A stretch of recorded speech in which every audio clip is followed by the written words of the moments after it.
tubes, 2mm, your air line coming in, and then at the bottom of each one, a series of valves. Water will collect here, will run down, it will run down, and it will collect here at the bottom.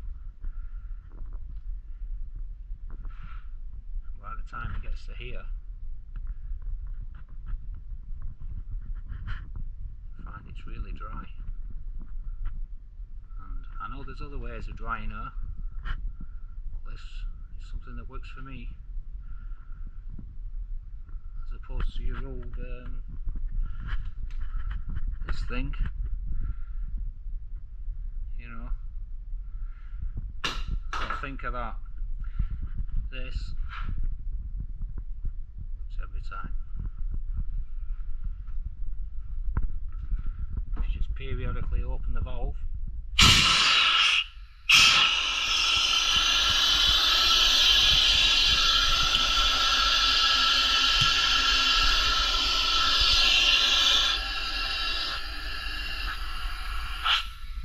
Quite dramatic that.